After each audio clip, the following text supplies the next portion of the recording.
Imagine an Irish cream, so delicious, but free of the ingredients that make it unhealthy. Now imagine you could easily make it at home with just 6 natural ingredients. Shake the coconut milk before using. Pour it into the blender. Add the maple syrup. Measure out the Irish whiskey. Then add it to the blender. The coconut milk will separate after you add the alcohol. Don't worry, this is normal. You just need to blend it. Add the strong coffee,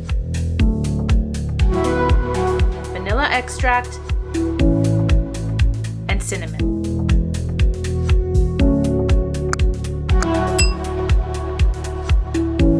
Blend for about 2 minutes until well incorporated.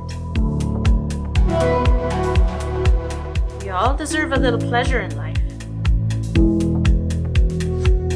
Store in a clean bottle or jar.